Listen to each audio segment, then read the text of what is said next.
Dans le prochain épisode de Demain nous appartient. Tandis que Barr est dans une mauvaise posture, Adrien découvre les sentiments de Jack.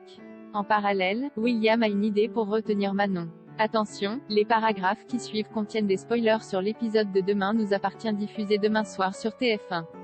Si vous ne voulez rien savoir, ne lisez pas ce qui suit. Mercredi 15 septembre dans Demain nous appartient. Barr est dans une mauvaise posture au commissariat. Barr confirme aux policiers qu'il connaissait bien Clément puisqu'Oyol était un de ses clients réguliers. Sous pression ces derniers temps, il utilisait le cannabis pour décompresser.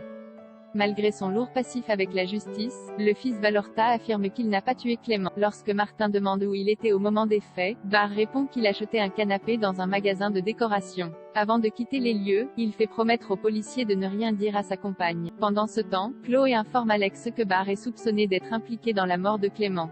Comme elle a vu son neveu devant le lycée le jour du drame, elle ne sait pas quoi faire mais ne peut cependant pas garder cette information pour elle. Même si son ex-mari est réticent, elle décide de prévenir Martin. Sans attendre, le commandant Constant et Sarah débarquent au Spoon où Barr reconnaît qu'il est passé au lycée le jour de la mort de Clément pour apporter des clés à Mathilde. Convaincu qu'il a menti, ils se rendent alors à Agnès Varda pour interroger l'adolescente qui affirme qu'elle avait bien ses clés sur elle ce jour-là tout en précisant qu'elle ne les oublie jamais. À quelques pas, Jaya est fatiguée et n'arrive pas à se concentrer. Pour l'aider à retrouver de l'énergie, Laetitia lui donne donc un complément alimentaire à base spiruline. Pas vraiment emballée au départ, la jeune femme se laisse finalement convaincre. De son côté, Flore apprend que Chloé a dénoncé son fils à la police. Furieuse, elle file au lycée pour confronter son ancienne amie. La fille Delcourt a beau être profondément désolée, Flore lance qu'elle ne le lui pardonnera jamais. Par la suite, Flore rejoint Barr pour discuter de toute cette affaire et Louise finit par entendre que son compagnon a été interrogé par la police. Dos au mur, Barr révèle qu'il s'est mis à fumer du cannabis pour surmonter la pression. Une histoire qui rappelle malheureusement à Louise son passé avec son ex-mari Gary. Elle lui reproche alors d'avoir mis la vie de sa fille en danger en ne lui disant pas la vérité au sujet de Clément. Dans la mesure où Barr a largement dépassé les limites, Louise lui ordonne de récupérer ses affaires puis le met à la porte. Adrien découvre les sentiments de Jack. Jack a passé la nuit sur la plage dans les bras d'Adrien.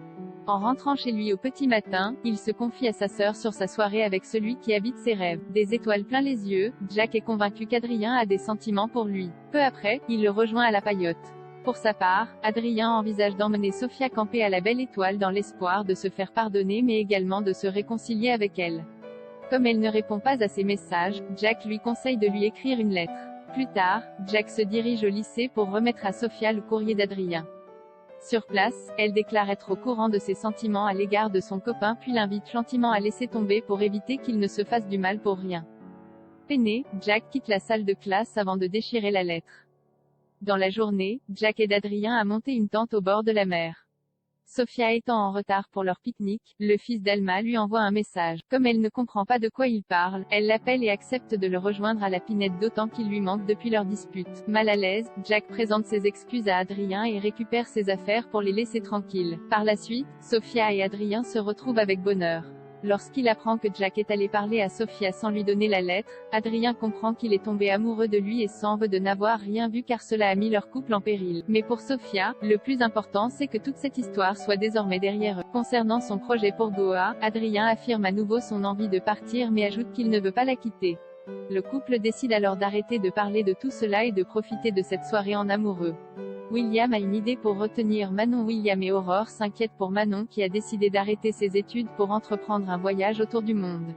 Pour la dissuader de compromettre son avenir, William lui fait croire qu'il est d'accord pour qu'elle prenne une année sabbatique à condition qu'elle finance elle-même son projet.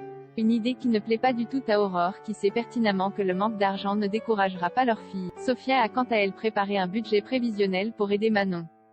Selon ses estimations, la jeune femme aura besoin de 15 000 € pour réaliser son rêve.